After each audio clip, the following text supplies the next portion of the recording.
fell short to Envy, which is what puts them in this position now, facing off against the maybe not as hot-handed TSM as they once were, but still a very formidable opponent, a very powerful opponent, especially when you see players like Subroza really heating up, or even, of course, Wardell with his powerful operator play. We'll see if that's going to be the case here as we are going to kick things off here on Haven. Yeah, Haven's going to be a very interesting one. The map was pretty much the go-to for TSM in the group stages, or in the early stages until we got here. But it's actually Gen G's map pick on Haven, which is going to be the interesting point too. So they're willing to bring that fight versus TSM, and at the same time, they believe that that firepower that they added with Sean is going to be good enough to beat versus TSM. So looking at the map rotations here, it's going to be Haven, then we're going to have Ascent, and a third map will be Split. Let's kick things off here on Haven for this third place matchup between TSM and Gen G. All right, well, we are just about ready to jump into things. We'll take a look at the agent compositions. You can see you've got the Omen, Jet, Cypher, Sova, and Phoenix play coming in from TSM. The Phoenix going to be, of course, none other than Drone. And Cutler's on the Sova, Hazed on the Cypher. Again, TSM constantly on the agent role juggle. Sean picking up the Reyna here, which I love to see. He'll also play as the Sova from time to time, but I really like the way that Sean plays that role. Here they go fast towards the C site. They've already met with Subroza, who's found two from around the default box. The Cyber Cage is up and gives them a bit of cover, but there's the heal coming in for the Reyna. Still on site is Hazed, able to pick off one before being traded out by Guimond. And it's going to result in a 2-on-3 numbers advantage for TSM as they come in on the retake. Shock Dart comes into position, but won't interrupt the plant. So the spike will go down. And again, it's down to 2. There's the Al Drone going in first, spawning away positions. You've got Guimond very low on HP, just 9 hit points, trying to survive. Down goes his teammate, it's all up to Guimond, and there's just no way. TSM retake the site with 3 surviving and a masterful pistol round. They started things off very well for TSM. Having Subroza and Haze play inside that C side, they already saw that push coming up, so Subroza slowed it down a little bit with that paranoia that he threw down towards Long C. But at the same time, they got a couple of kills before they fell down. So having Cutler being able to rotate with the rest of his teammates and using the Owl Drone to spot out where the remaining players are just made it a lot easier there for TSM to come in back and retake that site. Sean tried to do what he could on that Reyna to trade it off and try to gain control of that C side, but it just wasn't enough. With him and GMD fragging for that pistol round, the rest unfortunately couldn't hold their ground. So that's going to be the round coming in for TSM. It's going to be an upgraded round for TSM too. We don't really see them trying to keep up with the Ghosts. They're already going with the Spectres, and they're looking to play for some map control towards long A to start things off. They're leaving C. Look how passive C is. They didn't even put trap wires in the main like C main that they want to. It all goes down towards the C site in case people are trying to push further into the site first. So whilst wanting to play retake for C, they're really putting a lot of pressure towards his mid side in A.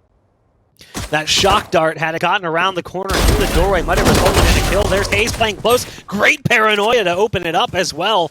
A little extra staying power complements of the flash, and Haze as the Cypher popping off in Garage currently. Wants another one as well as Mikael is around the corner. The classic though will result in his demise, as does the shotgun for Huynh, picking up the kill onto Cutler. 3 players survive though yet again for TSM as they pick up the second round, and the money's a little awkward, losing a few players, but they should be able to juggle some things around and get the buy, and that's the most dangerous portion of the purchase. The up is in the hands of Wardell, unmatched currently on the opposite side by Gen G. Yeah, just a nice counter once again. The double up with Haze and Subroza, it seems as though it might be the trend maybe for how they want to work things out on this C side or the left side of the defense of the map. The paranoia combined with the Spectre was good enough to just hold Gen G in their tracks to try to take control of this Garage. But now they don't really mind actually going for a lower buy, for example, for Haze having to go with a Bulldog here and Spectres at the keep in the previous round, just because they have that op in the hands of Wardell. And look at how it's pushed up so aggressively from Subroza though.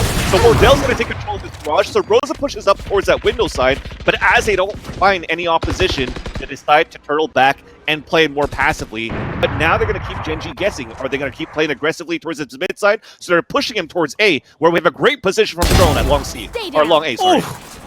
So much for great positions. Huynh like a bloodhound, and he sniffs out the play. Cutler around the corner with just a Spectre doesn't really stand a chance against the dynamic force that has been Sean, especially when playing as the Reyna. And at this point, I can see the benefit of a save coming in, potentially. You've got great positioning coming out for Gen G. It's all 5 players left alive, and they're not moving. So you can kind of see they're just setting up for exit. Sabrosa's waiting to see if someone's going to updraft or port up into the window with the shadow step from the Omen. You've got Wardell watching the flank from B, and you've got Cutler now watching the flank from C. This is designed to manage to keep the operator in the hands of Wardell for the next round. And that's the right call. I mean, there's just not really much of a chance for them to get back into the site. So it's the first round on the board for Gen G of a fantastic read from Quinn. Yeah, you see the positioning of where they died as well for TSM, right? As they did a great job pushing Gen G towards TSM towards the A side. The thing is, they still played very individually for the 2 players inside that site. Drone is in like a do-or-die position at long A, so he has to come up huge, and he wasn't even able to get the first kill versus Quinn.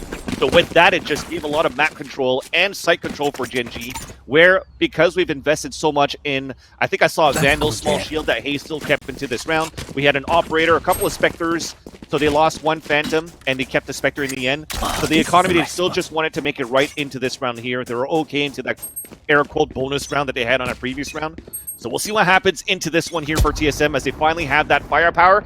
Still has some small shields here and there, but it starts off very aggressively with Wardell pushing up towards this long A.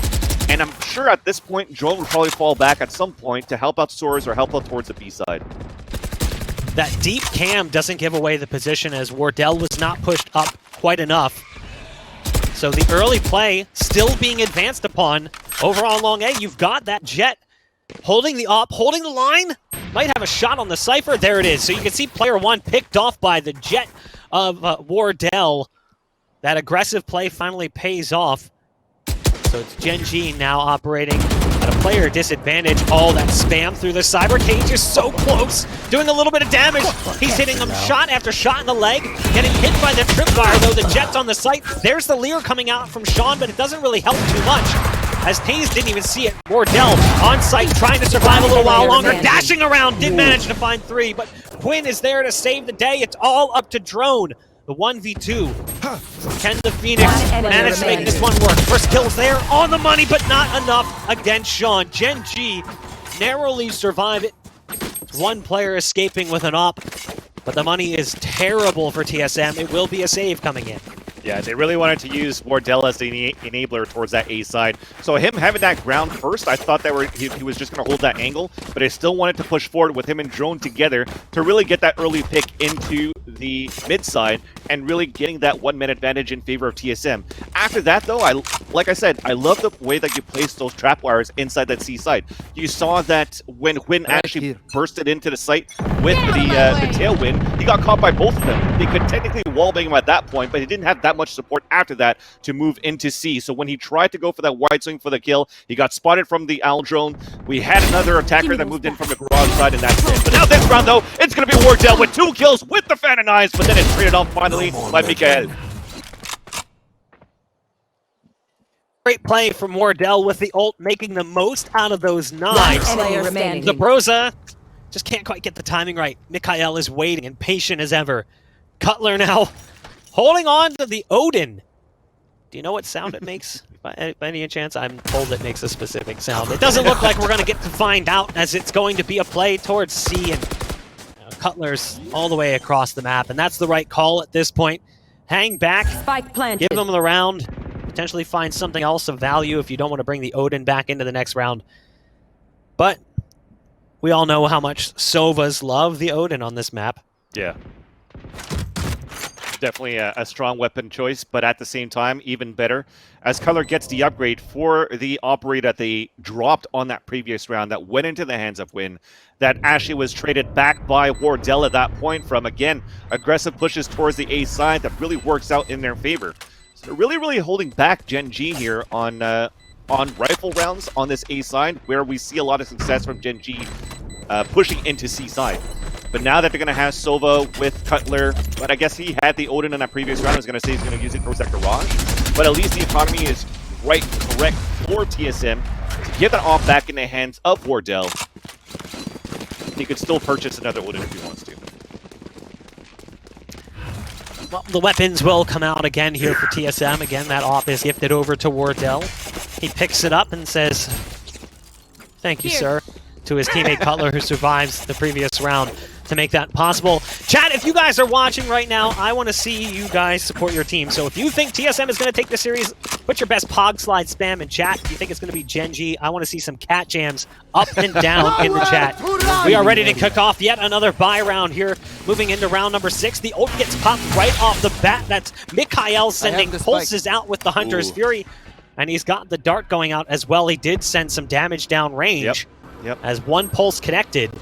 Cutler now using the Al drone, looking, searching, and hoping to find a target to sink a dart into. Sean backs off just enough that that won't be possible. Now you've got Wardell up on top with a big box in B site, so if anyone makes a play towards mid, there's Wardell with the shots in the off, and of course the ever so dastardly escapability. Here comes the play though towards the A site. There's the ult being casted by the Omen. That gives them full site control. And they're going to try to get back in, but this is going to be tough. It's a 5-on-5 retake on the A site. I'm assuming they still have a Paranoid to work with, but Wardell is going to be the one that's going to open it up, so he gets the kill onto player 1. That's a camera down, so that's information denied on this attempt of hold for Gen G inside the site. Wardell continues with the second kill, and they're going to get ready to go for this push right now, but it's Win that's trying to push back forward, and he gets punished by Hayes. So this is going to be huge right now for TSM. Looking to be a flawless retake so far, as the hack comes out, the last 2 get spotted, and that is going to be Mikael saying, look, you know what, you guys take the round. We'll make it 3-3. I'll save my weapon into the next, but TSM just had a beautiful execution on the retake. Yep. Gen G realizes that the site's been lost, and Mikael bails out.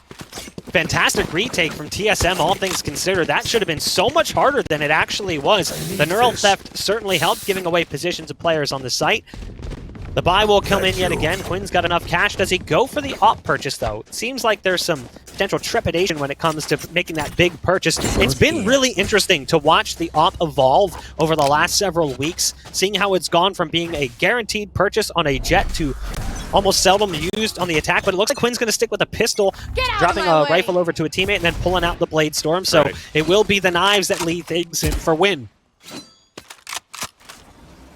They are looking to press on the other side of the map to start things off here, Bach.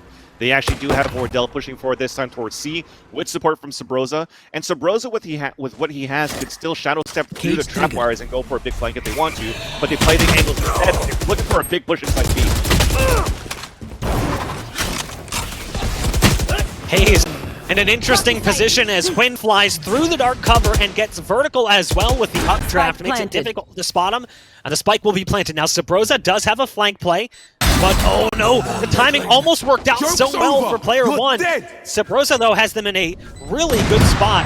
As Mikael is watching the flank, the retake is already underway on the site. Now it's all up to Mikael yet again. It's not going to happen. Well played as drones run it back. Finally fades. 10-2 for Wardell at the top of the scoreboard for TSM.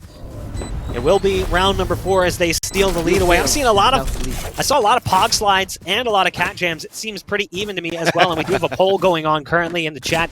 It's currently favoring TSM 57 to, or now just changed, 58 to 42%. Not too shabby. TSM, maybe if this was a month or 2 ago, would have been heavy favorites, but with the way that Gen G played throughout the entirety of this qualifier, I think that's helping deviate the stats a bit. After that big win versus Sentinels, you definitely... Oh, that was huge. You definitely have gained a lot of fandom from that. And when they beat Sentinels, it was like, what, a 13-4, 13-6. They didn't give Sentinels that many rounds either, so they played superbly versus them, but... Right now, versus TSM, it's still going to stay very, very close, though. It's been back and forth throughout this whole half, and it's going to be them trying to work towards this A site to start. Just before we go for the execution, though, that's what I mentioned before. We saw Sabrosa went for that flank, and that trapwire is still up there on that minimap, so he probably took that shadow step, and when nobody from Gen G worried about the flank, that's how they got the retake. Yet again, it's that sort of passive playstyle from TSM on this A site. They feel comfortable playing retake. We've seen them play aggressive, but they've already retaken the A site once before. The spike, it started to get planted, but then changed positions and has gone to the corner after molly damage. And shock darts came through and dropped a little bit of extra HP chunking away from that Cypher. And now the spike's been planted, and again, it's retake time for TSM. First flash comes out from the Phoenix, that's drone. Wardell now just behind with the op. Sabrosa again on the back end of the play. getting things set up to port past the tripwire without going a little bit too far into the vision of Guimon, who's holding currently in the sewers. Finally, action starts to happen, and it's going to be Gen.G coming out on top of almost all the exchanges. Cutler, who's trying to come in, has somehow turned it back around and brought it to a 2-on-3, but the time is a problem, and the rip card's already been pulled. You can see Cutler has escaped to spawn, and Wardell will do the same. Both players very low on HP. The spike will detonate, and we continue with our close game as it's tied back up at 4 apiece. Yeah, and as they planned that plant pretty much for long A, for short, and even from the hell positions that they were at, Gen.G were really in a spot where they just didn't want to show themselves. They even kept the recon dart, waiting for that charge up from Mikael so they could spot more where that retake's going to be coming from TSM. But at the same time, the biggest play was trying to make sure that they weren't going to get flanked like they did that previous round. So this time, GMD, Guimon watches that flank. He knows that Sabrosa is going to be lurking at some point, and he was able to win that battle. That was probably that key round, that if Sabrosa actually got that kill, was going to be that green light for TSM to push in again, just like when they did that retake on that B side. So with that, though, it's a tied up 4-4, and they're still trying to press forward on this long C for Wardell.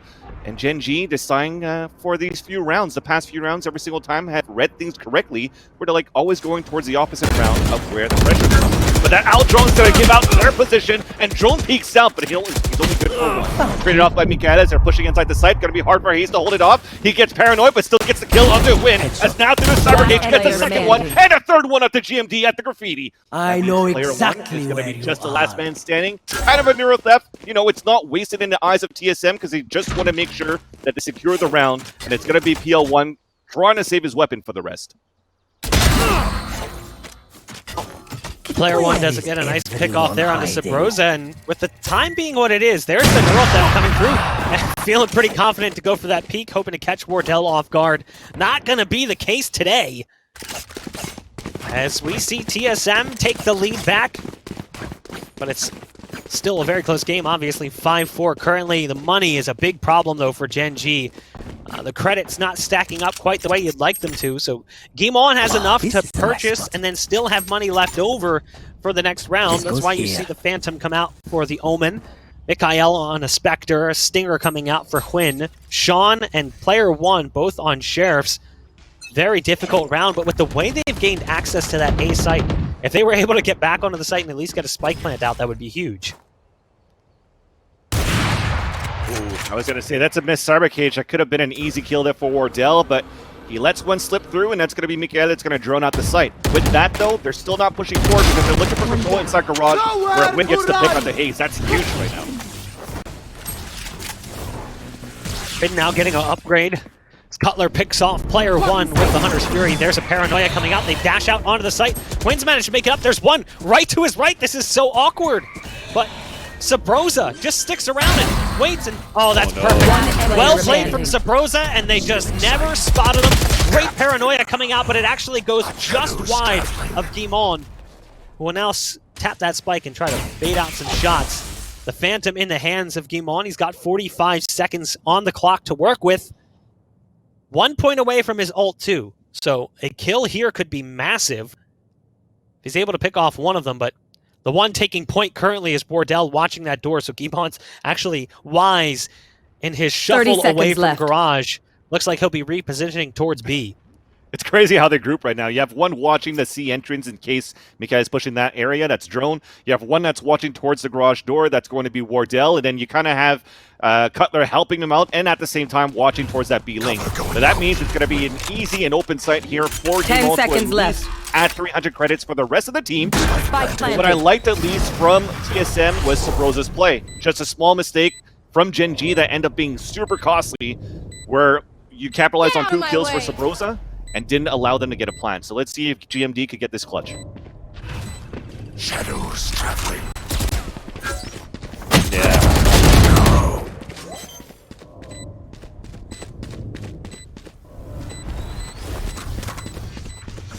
We good. We good.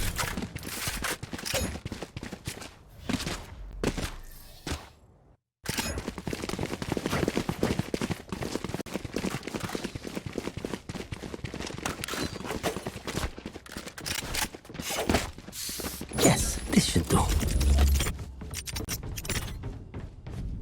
That goes there.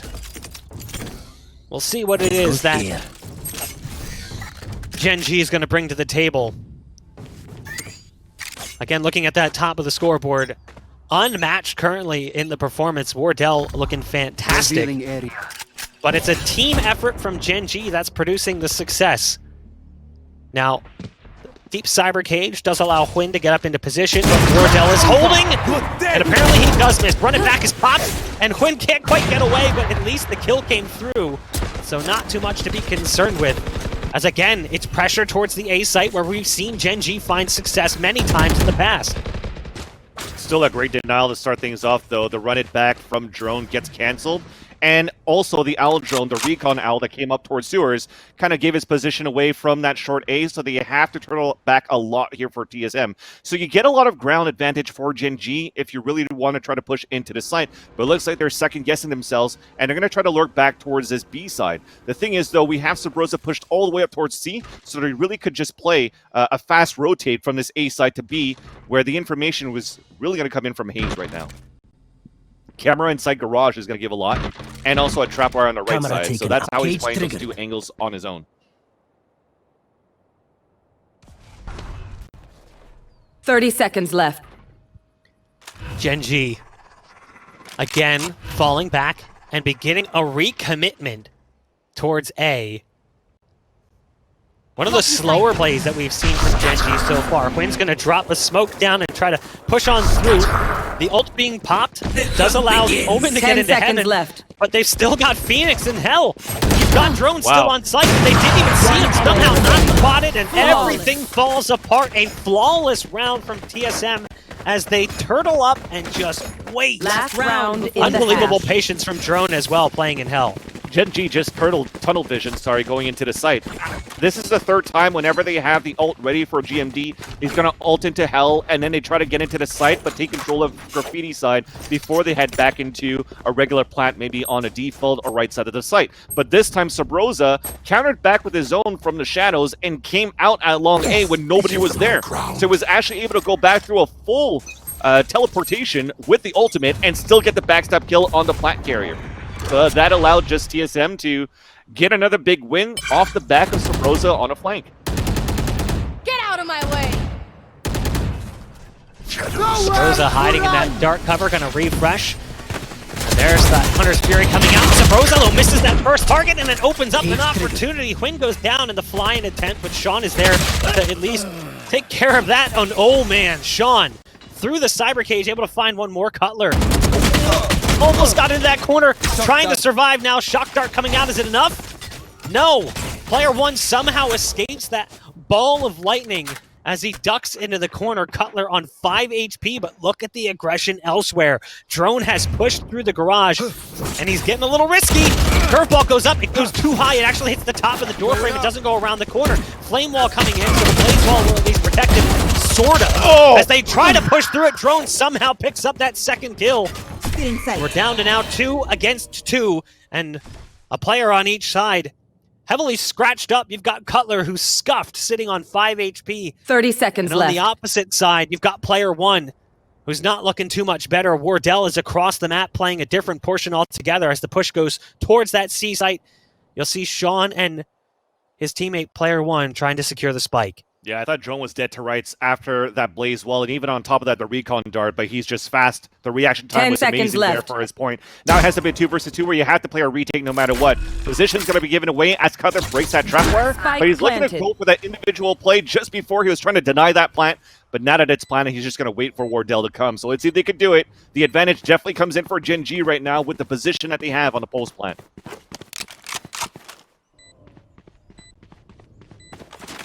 Cutler.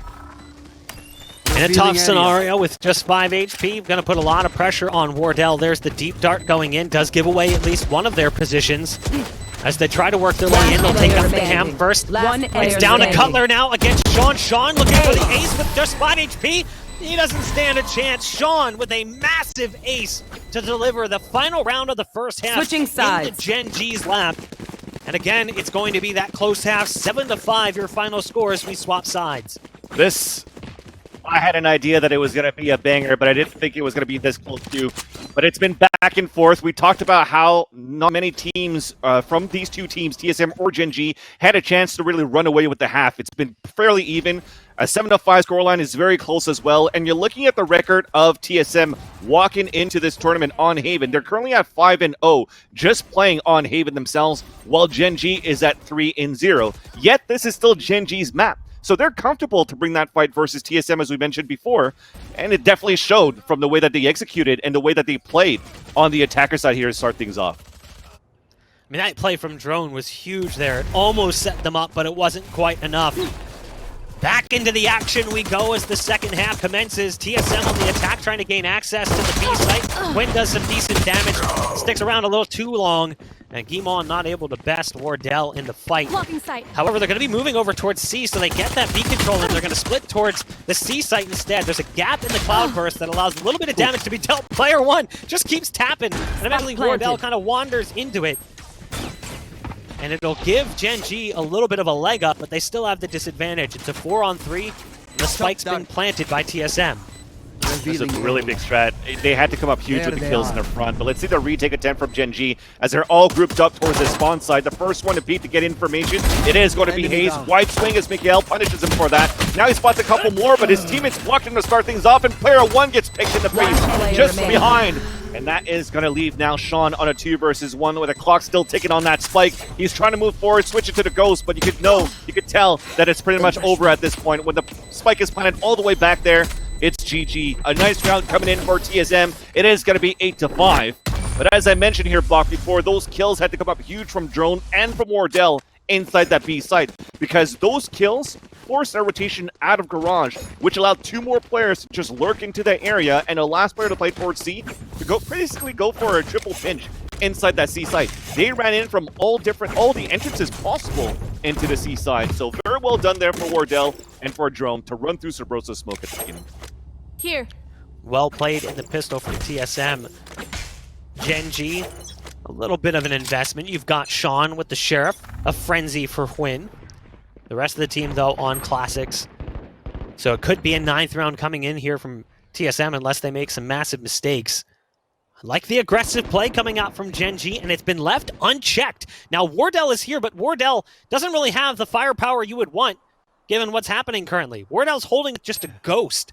He does have full armor, at least, but things could get ugly real fast here for Wardell. There's the smoke coming in, but he's just prepared, too aware of what's coming that direction. Needs some backup, though. The Cloudburst comes out at a bad time, but it's Drone who just mops up 4 kills for the Phoenix as the Bulldog just lets loose. Again, it wasn't a buy or anything from Gen G. They stacked their pistols and hoped for the best. It didn't work out so well for them. But even still, could have been a little bit spicier had Drone not been there with the backup. Yeah. No, definitely the chat at this point went from Whiffdell to Goddell, because they're just always like bipolar when it comes to how they want to support Wardell. And I think Wardell played that superb. Even though he only got 1 kill, that 1 kill was important enough to let his teammates know and give him time to rotate too. Because as they're walking out from that window side to try to kill him, he's still staying alive with the Cloudburst and allowing Drone to come back. If he died first, it would have definitely been TSM in a pickle, because that spike was right next to them on that ledge at A, so they would have control of that spike. Thankfully, though, even if Wardell died, he only had to go 2, so no real upgrade for Gen G. Here comes the lead into the C site, and it starts with Drones run it back. They dash in as well with Jet, so that's Wardell flying into position. Kills going back and forth in both directions, but it is going to be TSM who comes out on top of those fights. And now it's down to just 2 yet again here for Gen G. They have a massive disadvantage, as the C site has proved to be somewhat difficult for them to hold. Planted. In the first full buy round of the second half. Mikael knows there's one. You can see the pings coming down. Waiting on the other side of that door is Hayes. It's all about who's going to be more patient here, and patience doesn't really have anything to do with it in the end. It just ends up being a battle of who's got more health. It's now down to Sean. He picked up an ace at the final round of the first half, but not able to repeat that success here. 10 rounds, double digits for TSM. Yeah, at this point now, when it was so back and forth, when you had Gen G on the attacker side, they're still trying to find their footing. I'm not saying that it is over yet, because they only had an eco on that previous round, but that gun round definitely showed how strong TSM could be on their execution and watching each other's back at this point too. So Gen G, at this point, is going to be another mixed buy. Hopefully they can get something crazy out of this round so they could maybe bring the economy back and at least that morale into the second half. But TSM are looking much stronger now from that first half. They're finally warmed up and they're here to play. No more charges left. Player 1. Just a Sheriff to work with. Early intel gathered. Knows there's players moving towards C, but really what can be done? Kimon has a great flash that comes through, somehow gets the kill on the drone, but Wardell goes on a shooting spree. Gen G gonna get at least one kill as player 1 steps up with the Sheriff.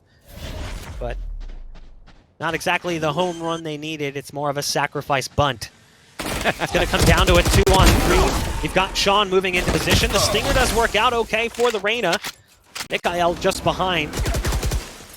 No surprise that Sean is one of the players in this position. He's been here before, and he's managed to find success for them in the past. Out goes the Leer, the Dart giving away their positions, but it's a great spike plant position coming in for TSM. Now there's weapon upgrades on the site, and you can see Sean's the first one to try to grab one.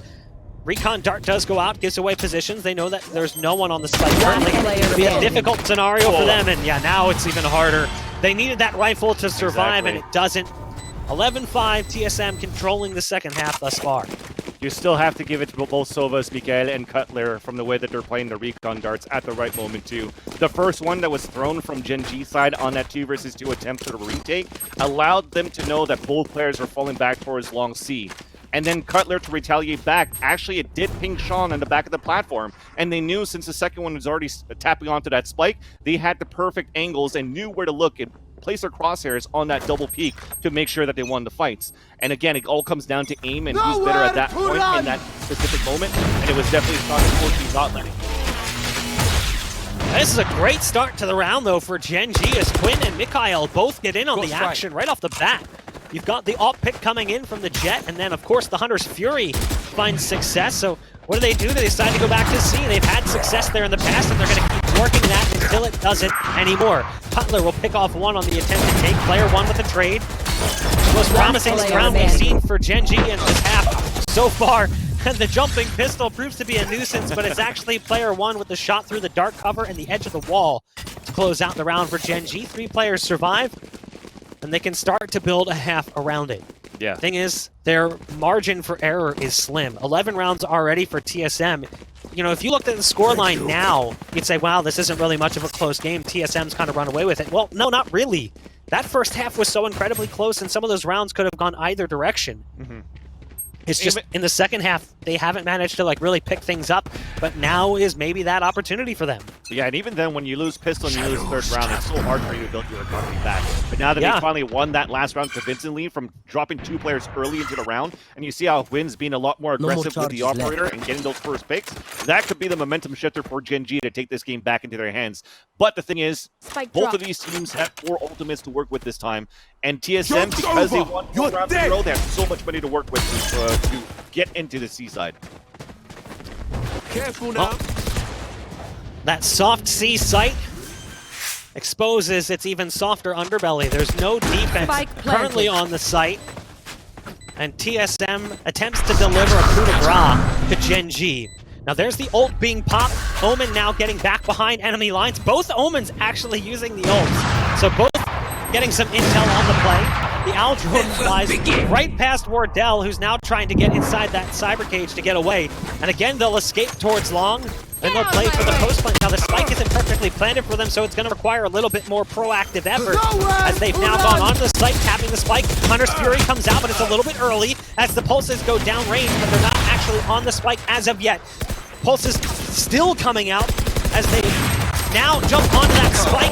They're about to get it, potentially that shock dart may have been enough, but it ends up working out in the end for TSM. It was tough to see what was going on with the defuse as the battle was really taking place on long. You saw bodies changing positions, shuffling around like it was 3-card Monty. But in the end, it was not good enough for Gen G. They couldn't secure that spike defusal. 12 rounds on the board for TSM. The margin for error completely gone. That was insane how that retake went for both the teams at that point, because you saw at first how much respect Gen G has given to Wardell, because they spotted him with the Owl drone, but they never really wanted to peek out to fight against him. Like, well, Wardell's still watching the angle with the operator. Let's try to hold back for a bit. And as he dashes back into the side, the Owl drone continued forward, and they spotted a couple more. So it just became a spam fest through smokes, through clouds, shock darts all over the place. But in the end, with the sliver probably left in the defuse, we had to force Mikael off the spike 2 to try to win that 1 versus 1. And thankfully, it came down to time off that spike going off. But it was very, very stressful for TSM at that point. You saw the desperate shock darts that came through. But at least they have this map point. It's 12-6, and it's also a broken economy for Gen G because that reset. No more meddling. Sabrosa picks off the first of the defense. Player 1 does do significant damage. An additional damage dealt as well to Cypher. Sabrosa finding another kill on the Hwin as he clips the bullets through the wall. Kimon, yeah, he'll hear it, spots out the positional change coming in from Sabrosa. And that's at least a nice opportunity for Gen G to try and find a bit of an opening. Again, though, they're at the disadvantage, and even more so, I don't think they realize that Cutler has actually made it out onto C. Yeah. He's up 30 on top seconds of the left. stacks in the corner. The rest of the team is starting to make their way out, and they're going to secure the spike. Spike Now, planted. Kimon is stuck in a really difficult position because he's got players coming in potentially through doors. That's Drone, who's sitting on the back end of the play, and then he's got players waiting for him in the C side as well. So he really needs his teammates coming in from spawn to put pressure on TSM. One enemy All remaining. pushed through. But it's a trade-off and an advantage for TSM. So it's leaving only one more player, and he gets picked up by Wardell. And Attackers TSM win. will take this first map, 13-6 on Haven What is your versus family's Gen G. opinion?